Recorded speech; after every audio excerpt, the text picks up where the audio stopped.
हाँ मंडी, हाँ सब ठीक ठाक? हाँ? अरे देखो वीरू पांडे जी का बाल का कटिंग भैया, एकदम मशरूम कट करवा है इनका बाल। वैसे मौसी कैसे लग रहे हैं हम? हाँ अच्छा है। हाँ मंडी, हमारा मूड कुछ। तो ये नेताजी कहाँ रखे भाई? जीजू आइए आइए, आप ही का इंतजार कर रहे थे हम लोग। गोल्डन फेशियल के साथ बाल कटाए हो? पुरुनाई से कटाए हो? अरे नहीं भाई, ब्यूटी पार्लर रहकर गए थे भाई इनको। पापा उसे सलून बोलते हैं। That's salon. Oh salon. चलो अब आना पान शुरू करो।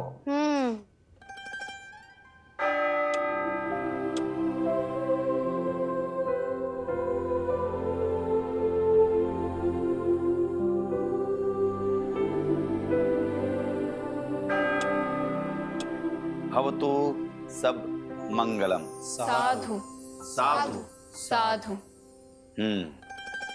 तो आज किसका दिन कैसा बीता, इस पर चर्चा कर लेते हैं। जीजू सॉरी टू इंटरप्ट, पर इससे पहले कि हम अपनी आज बीती पर चर्चा करें, हमें अभय से कुछ पूछना है। अरे मंडी, तो इसमें भूमिका काहे बांध रही हो भाई? जो पूछना है पूछ लो। तुम गली नुक्कड़ पे उन लोगों के साथ क्या बात कर रहे थे और कौन थे वो? जीजू एक अंकल और आंटी के साथ दो दो लड़कियां भी थी। ओहो, तो ये बात है नेताजी। हाँ, प्यार वार तो नहीं शुरू हो गया आपका? हमें भी वही लग रहा है। हम रिहर्सल से वापस आ रहे थे तब हमने अभय को देखा, फिर हमने स्कूटी रोक डाली तो अभय ने हमने इतने खड़ूस तरीके से इशारा किया ना, मैं इतना गुस्सा आया, हमें तो लगता है कुछ तो मामला टेढ़ा है। अबे सच सच बताओ, कौन थे वो लोग, क्या करने आए थे यहाँ? भैया एक बात पूछे आपसे, ये बताओ ये आपका जो राजू मीडिया है ये हमेशा गलत खबर लिख के आता है। राजू मीडिया? ये कौन है भाई? सामने जो बैठी है मंडी देवी। इसका मतलब हम झूठ कह रहे हैं। जीजू हमने अपनी इन दो भूरी भूरी आंखों से देखा है और इसने इशारा भी किया था हमें। हम गली नुक्कड़ पे बात कर रहे थे, सही है, हमने तुम्हें जाने का इशारा किया, ये भी सही है, लेकिन इश्क मोहब्बत प्यार, अरे हम क्या जाने भाई, कोई लड़की वड़की का चक्कर नहीं है भैया इसमें। मंडी, कहीं तुम्हारी भूरी आंखों ने कुछ गलत तो नहीं देख लिया? जीजू अरे ऐसा कोई परेशान होने की बात नहीं है भैया। सत्यजीत के मम्मी पापा और उसकी दो बहनें हमसे मिलने आए थे, वे उसकी गलती का माफ़ी मांग रहे थे हमसे। अब उनका कहना ऐसा है कि हमने जो FIR किया है सत्यजीत के खिलाफ वो हम वापस ले लें। बहुत बढ़िया, फिर क्या हुआ? फिर हमने उनसे पूछा कि चाचा आप एक बात बताइए, सत्यजीत यूनिवर्सिटी में जो भी काम कर रहा है उसके बारे में आपको जानकारी है? तो उन्होंने साफ साफ इनकार कर दिया। फिर हमने ये भी पूछा कि सत्यजीत घर में पैसा कौड़ी छोड़ता है क्या बीच बीच में? तब उसके बाबूजी ने कहा कि हाँ भैया, सत्यजीत बीच बीच में बहुत मोटे रकम लेकर आता है घर। फिर हमने उनसे पूछा चाचा एक बात बताओ, आपके घर में जो बोरा भर भर के पैसा आ रहा है, अरे उसके बारे में जानने की कभी कोशिश किए, कभी सवाल उठाए सत्यजीत से? फिर उन्होंने इनकार कर दिया। तो हमने हाथ जोड़े कहा चाचा देखो ऐसा है भैया, अब हम तो अपना FIR वापस नहीं लेंगे। तुम्हें उनके माँ बाप और बहनों पे तरस नहीं आया? अरे हम भी मनुष्य हैं भाई, हमें भी बहुत तरस आया, लेकिन मैंडी हमारा मानना ये है जो माँ बाप अपने बच्चों का ध्यान नहीं रखते उन्हें बच्चे पालने का हक नहीं है। चलो ठीक है, हम उनके कहने पे सत्यजीत के खिलाफ जो FIR किए वापस ले ले, और जेल से निकला सत्यजीत अपने दोस्तों के साथ हमारे कंटे पे अब गोली टांग देता हूँ, कौन लेगा भाई इसकी जिम्मेदारी? पुलिस भी नहीं सुनेगी हमारी। तो ये बात तुमने उनको काहे नहीं बोला? अरे हमने यही बात उनसे भी कही भाई, हमने कहा चाचा ठीक है आप कह रहे हैं तो हम FIR वापस लेते हैं, लेकिन जेल से निकला सत्यजीत हमें चाकू छुरी भोंक देगा, गोली चला देगा, तो इसकी जिम्मेदारी कौन लेगा? तब उन्हें अपनी गलती समझ आई और वो जाने लगे। फिर हम ही उन्हें रोक के कहे कि चाचा देखो ऐसा है, सत्यजीत को एक बार कानून की सजा काटने दो, हो सकता है कानून की सजा काटने के बाद सत्यजीत सुधर जाए, और जब तक सत्यजीत सजा काट रहा है आपको परेशान होने की जरूरत नहीं है, तब तक हम आपके बिटवा हैं, आपको कभी भी कहीं भी कुछ भी, अरे आधी रात को भी जरूरत पड़े ना तो आप हमें कॉल कर सकते हैं। वाह, वेल डन है, सच में हमको तुम पे बहुत गर्व होता है, बहुत सही किया तुमने। हाँ मंडी, काहे इस पे बेकार में गुस्सा कर रही थी, देखो कितना बढ़िया काम किया ये। सॉरी। अब आज का दिन हमारा बढ़िया था। हमारा दिन तो ठीक ठाक ही था। पापा किसी का बढ़िया था किसी का ठीक ठाक था, पर हम तो मजे ले गए। आज हमारी मैथ्स टीचर ने हमें बहुत अप्रिशिएट किया। आज हमने 11 टेबल से लेकर 30 टेबल तक सारी टेबलें सुना दी बिना अटके। हुई ना हमारी चांदी। बाप रे, इसका मतलब विल्मा रोडोल्फ की कहानी तुम्हारे दिल को छू गई लग रहा है वीरू भैया। छू गई चाचू, छू गई। वैसे हमारा दिन भी काफी शानदार था। मैरिज ब्यूरो में आज कई सारे क्लाइंट्स हैं, लेकिन 2 रिश्ता गुरु पक्का हो गया। और साक्षी जी आज बहुत बिजी थी। जी टीवी की रिसर्च टीम के साथ उनके कई सारे जूम मीटिंग हुए और उनकी बातों से ऐसा लग रहा है कि जी टीवी हमारा परिवार को है ना कुछ और जिम्मेदारियां देने वाला है। कैसी जिम्मेदारी? ये बात तो हम उनसे पूछे तो साक्षी जी बोली कि 2-4 दिन रुक जाइए, 2-4 दिन में सारा डिटेल्स जो है हमको मिल जाएगा, फिर हम आपको बता देंगे। अरे वाह, अब तो बहुत अच्छा मजा आने वाला है। पर आपको कुछ हिंट तो दिए होंगे। अरे नेताजी, बिल्कुल यही क्वेश्चन हम उनसे बोले थे, लेकिन वो क्या बोले कि जी टीवी की रिसर्च टीम जो है ना भैया, देश के अलग अलग नगर में लोगों के फीडबैक लेने के लिए जाती है। तो हो सकता है कि उनका अनुमान है कि जी टीवी की रिसर्च टीम के साथ साथ हम लोगों को भी अलग अलग नगर में जाकर के दर्शकों का फीडबैक लेना पड़ सकता है। क्या बात कर रहे हो? अरे बढ़िया। मंडी, ज्यादा खुश होने की बात नहीं है। अरे ये साक्षी जी का अनुमान ऐसा है भाई, कुछ कह नहीं सकते हैं। अरे तो भैया भाभी का अनुमान तो सही होता है। तुम लोग यहाँ तीनों बैठ करके बातें करो, हम दर्शकों से जाकर के मुलाकात करके आते हैं। पापा, हम भी जी टीवी के दर्शकों के साथ मेल, व्हाट्सएप ये सब पढ़े, हमें भी बहुत अच्छे लगते। बेटा होमवर्क कर लिया? नहीं पापा। जाकर के होमवर्क करिए, ठीक है? आप लोग बात कीजिए, तुरंत मिलते हैं। हमारे प्यारे जी टीवी के दर्शकों को हमारा परिवार की तरफ से प्यार भरा नमस्कार। हमारे प्यारे दर्शकों, अब समय आ गया है कि हम आपके भेजे हुए मेल, व्हाट्सएप और मैसेज को पढ़ के सुनाएं। तो चलिए देखते हैं पहला वो कौन शख्स है जिन्होंने हमारा परिवार को मेल, व्हाट्सएप और मैसेज भेजा है। तो आज का पहला ईमेल हमें भेजा है हिसार हरियाणा से कमलजीत अग्रवाल जी ने। कमल जी, आपने लिखा है, वसुधा जिस तरह चंद्रिका का दिल जीतने की कोशिश कर रही है वो बहुत अच्छा लग रहा है। धन्यवाद कमलजीत जी। जी टीवी का नया शो वसुधा आपको बहुत अच्छा लग रहा है, ये जानकर के हमें बहुत खुशी हुई।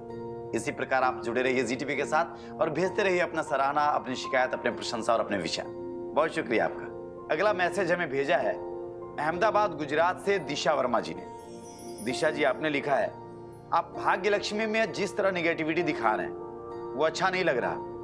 मलिष्का हर किसी को सुन लेती है पर उसको कोई सुन नहीं पाता, ये देखना बहुत खराब लगता है। दिशा जी, सही दिशा दिखाने के लिए आपका बहुत बहुत धन्यवाद। आप जो हमें शिकायत भेजते हैं उसी शिकायत से तो हमें अपने भूलों का ज्ञान होता है और हम उसका सुधार करते हैं। और जहां तक बात रही भाग्य लक्ष्मी की, तो हम आपकी शिकायत जो है जी टीवी की क्रिएटिव टीम को फॉरवर्ड कर रहे हैं और हमें पूरा विश्वास है कि जी टीवी की क्रिएटिव टीम इस पर शीघ्र ही कोई क्रिएटिव निर्णय लेगा। इसी प्रकार आप जुड़े रहिए जी टीवी के साथ और भेजते रहिए खूबसूरत विचार और अपनी शिकायतें। बहुत शुक्रिया आपका। अगला ईमेल हमें भेजा है प्रयागराज उत्तर प्रदेश से शुभम मेहरोत्रा जी ने। शुभम जी, आपने लिखा है, हमें हमारा परिवार बहुत अच्छा लगता है। अभय की तरह मैं भी कॉलेज इलेक्शन लड़ना चाहता हूँ, बस मेरे अंदर अभय जितनी सच्चाई की कमी है। अरे महाराज शुभम जी, अगर आपको अपनी कमजोरी अगर पता है तो उसको आप हरा भी सकते हैं। बस उसके लिए जरूरत है एक सच्चे संकल्प की। और जहां तक बात है अभय की, तो अभय की 2 खूबियां हम बचपन से देखते आए हैं। एक, वो ईमानदारी के साथ पढ़ाई तो करता ही है, अच्छी अच्छी किताबें भी पढ़ता है। उन किताबों और महापुरुषों की जीवनी से वो बहुत कुछ सीखा है। तो आप अगर राजनीति में उतरना चाहते हैं ना, तो आपको भी अच्छी अच्छी किताबें पढ़नी शुरू कर देनी चाहिए। अपना नॉलेज बढ़ाइए महाराज। सराहना के लिए बहुत बहुत शुक्रिया। जय हो। अगला ईमेल हमें भेजा है नई दिल्ली से राधा राजपूत जी ने। राधा जी, आपने लिखा है, वसुधा बहुत इनोसेंट है, उसकी कहानी भी बहुत अच्छी है। वसु और दिवांश बहुत अच्छे लग रहे हैं। राधा जी, आपको जी टीवी का नया शो वसुधा और वसुधा के कैरेक्टर बहुत अच्छे लग रहे हैं, इसके लिए आपका दिल से बहुत बहुत शुक्रिया। हम आपकी ये प्रशंसा वसु और दिव्यांश तक जरूर पहुंचाएंगे। आप इसी प्रकार जुड़े रहिए जी टीवी के साथ और भेजते रहिए अपनी सराहना, अपनी शिकायत, अपनी प्रशंसा। बहुत शुक्रिया आपका। अगला ईमेल हमें भेजा है बलिया उत्तर प्रदेश से अमित कुमार जी ने। अमित जी, आपने लिखा है कि जागृति की एक्टिंग ने हमारा दिल जीत लिया। जिस तरह वो बच्ची मेहनत कर रही है उससे देखकर हम अपनी बेटी को भी बोलने लगे हैं कि जागृति जैसा बनो। अमित जी, इतना बढ़िया कॉम्प्लीमेंट भेजने के लिए आपका बहुत बहुत दिल से शुक्रिया। इससे बढ़िया कॉम्प्लीमेंट कोई मिल ही नहीं सकता। आपका ईमेल हम जागृति तक भिजवा रहे हैं और हम आपसे वादा करते हैं कि जागृति का जो भी रिप्लाई होगा हम आप तक जरूर पहुंचाएंगे। आप इसी प्रकार अपने शब्दों से हमारा हौसला अफजाई करते रहिए। बहुत शुक्रिया आपका अमित भाई। अगला मैसेज हमें भेजा है भंडारा महाराष्ट्र से त्रिवेणी प्यारेलाल बडलोई जी ने। अरे महाराज, इतना बड़ा नाम रखे हैं आप, बट बहुत प्यारा नाम है बडोली जी। आपने लिखा है वसुधा का टाइम बहुत लेट है, प्लीज उसका टाइम चेंज करवाइए। त्रिवेणी जी, ऐसा करना बहुत कठिन है और किसी भी शो का टाइम स्लॉट बहुत रिसर्च और आप जैसे ऑडियंस के फीडबैक के बाद ही निश्चित किया जाता है। और एक बात, जी टीवी पे टेलीकास्ट होने वाले सारे शोज ZEE5 पे भी देखा जा सकता है। फिर भी आपको सुझाव भेजने के लिए बहुत बहुत धन्यवाद। हमारे जी टीवी के दर्शकों, अब आपके भेजे हुए मेल और मैसेज पढ़ने से हम यही विराम लेते हैं।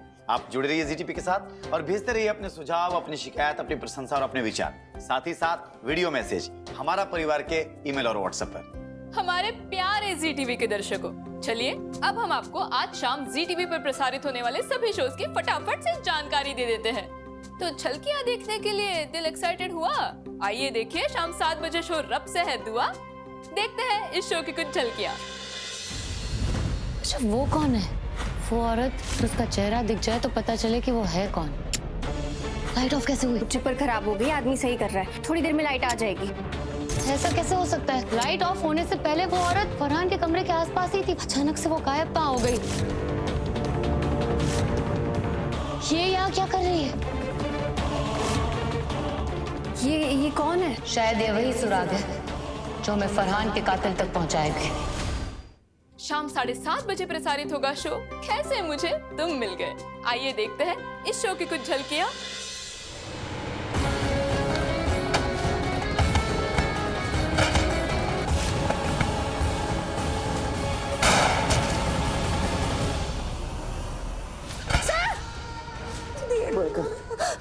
कुछ कहना चाहता हूँ।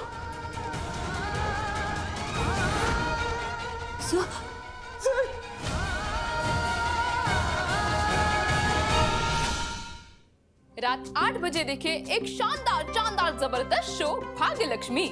आइए देखते हैं इस शो की कुछ झलकियां। मैं सारी बातें तुम्हें साफ साफ बता चुका हूँ और तुम ये बात अच्छी तरह से जानती हो कि मैं अब लक्ष्मी के साथ रहने वाला हूँ। लक्ष्मी से प्यार करता हूँ, ये भी तुम जानती हो। हमें ये दिल से लगता है कि ऋषि और लक्ष्मी का रिश्ता सच्चा है। ये जंग है लक्ष्मी के खिलाफ और इसे मैं जीतूंगी। हाँ माँ, ये जंग तो मैं ही जीत के रहूंगी। 8:30 बजे मिलिए हमारी प्यारी सी मासूम सी जागृति से शो जागृति एक नई सुबह में। आइए देखते हैं इस शो की कुछ झलकियां।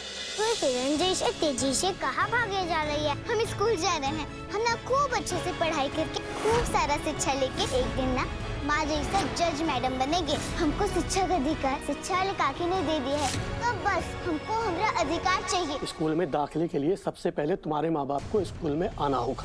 जाओ, पहले अपने माँ बाप को साथ में लेकर आओ, तब दाखिले की बात करना। हम सबके सामने माँ को माँ तो कह नहीं सकते। उनको दाखिले के लिए कैसे लाएंगे? हमारा दाखिला कैसे होगा? 9 बजे देखिए हम सबका फेवरेट शो कुमकुम भाग्य। आइए देखते हैं इस शो की कुछ झलकियां। आरवी, पूर्वी और युग तीनों ने मिलकर साहिल को फंसाया है। सब कुछ प्लान के अकॉर्डिंग होगा और गड़बड़ होने की कोई गुंजाइश ही नहीं है। आरवी और पूर्वी को पता चल गया कि साहिल ने सुपारी दी थी मैथ्यू को पूर्वी को मारने के लिए। वो लोग कहीं और कैफे में गए हुए हैं और क्या नाम है उसका? Crystal shine.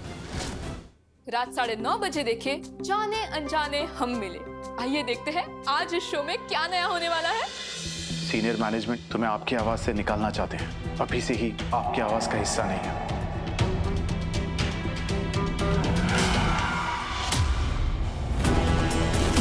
तो ये सब तुमने किया?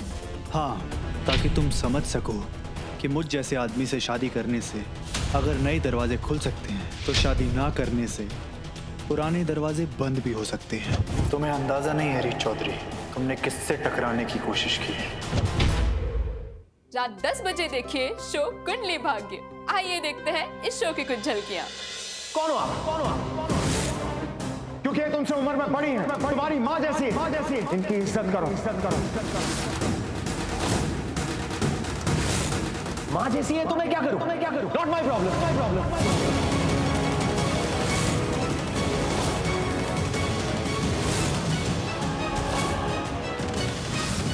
इज्जत दो इनको, इनको आता है इज्जत देना है, इज्जत देना है। रात 10:30 बजे मिलिए हमारी भोली भाली वसु से शो वसुधा में। आइए देखते हैं इस शो की कुछ झलकियां। वसु जिद पर अड़ी है, जब तक आप खुद नहीं कहेंगी तब तक ये आपकी साड़ी और गहने नहीं पहनेगी। वसुधा को तैयार कर दो। बिल्कुल छोटी हुक्म लग रही है। भाभी सा की तरह कपड़े पहन लेने से थारी किस्मत भाभी सा वाली ना हो जाएगी। तो बिना तैयारी के अगर इतना बड़ा कॉन्टेस्ट जीत सकती है तो आज भी गंगा पार कर ही लेगी।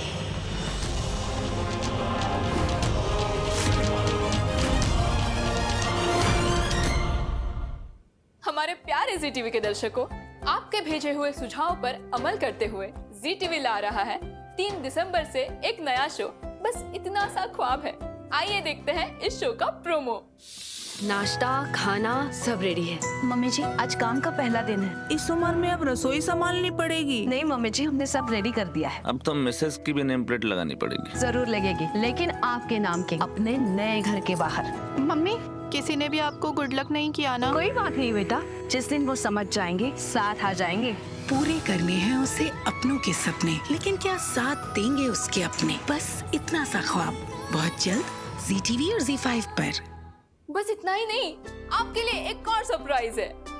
जी टीवी ला रहा है दोबारा से जी हॉरर शो। आइए देखते हैं इस शो की एक छोटी सी झलक।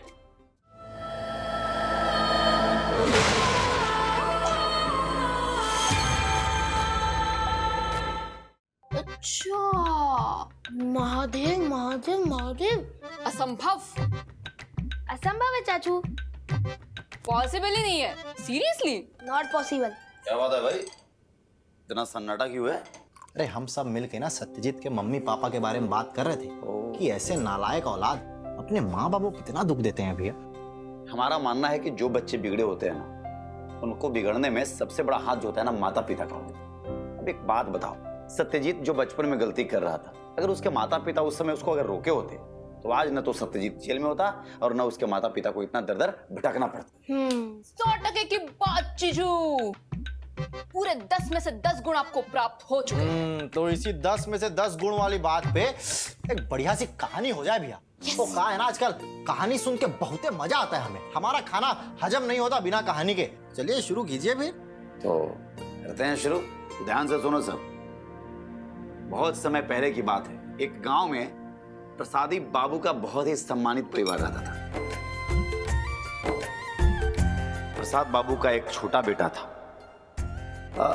संजय। संजय नाम था उसका। घर के प्यार दुलार ने संजय को बेहद जिद्दी, झूठ बोलने वाला, लड़ाई झगड़ा करने वाला और मनमानी करने वाला बना दिया। गलती संजय की नहीं थी, वो जो भी मांगता उसे तुरंत मिल जाता।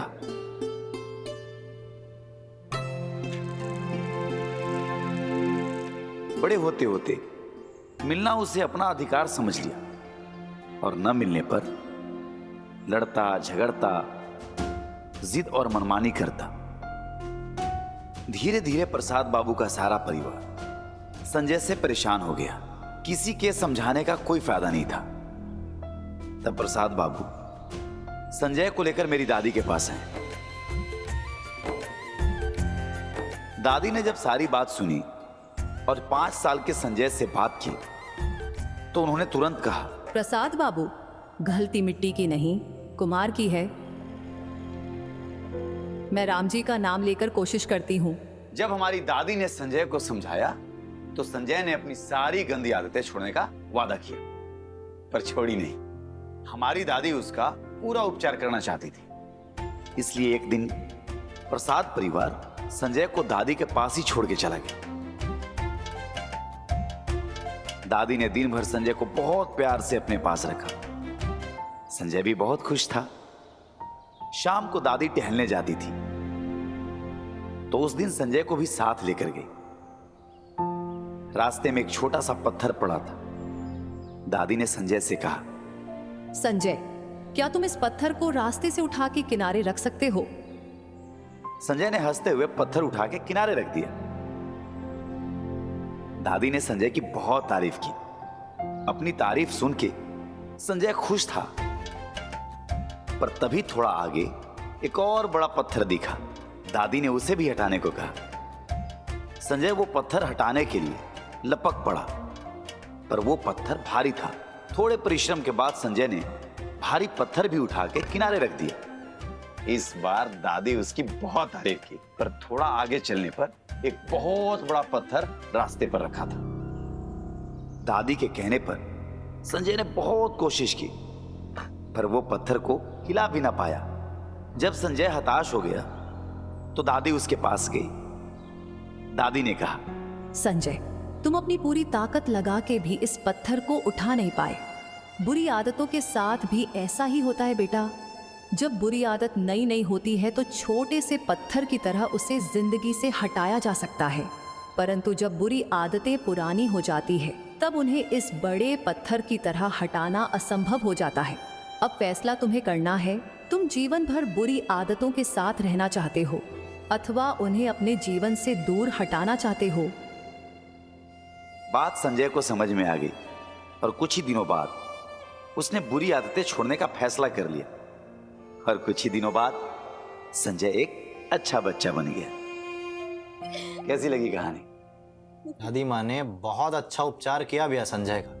बल्कि ऐसे ही हर माँ बाप को अपने बच्चों का ध्यान रखना चाहिए। कहीं उनके मन के भीतर कोई बुराई तो नहीं पनप रही, कोई बुरी आदत तो नहीं लग रहा है। और अगर बुराई पनप भी रही है तो भैया उसे शुरुआत में ही खत्म कर देना चाहिए। और इसे ही अच्छे पेरेंटिंग की निशानी कहते हैं भैया। और हम तो कहते हैं हमारा परिवार में पेरेंटिंग के बारे में भी बात होनी चाहिए, काहे कि ये उभरता हुआ विषय है मेंटल हेल्थ की तरह। आपका क्या कहना है? अरे हमको सब पता है भाई, लेकिन इस बात पे हम लोग कभी फिर चर्चा कर लेंगे। ऐसे कि अभी समय नहीं है।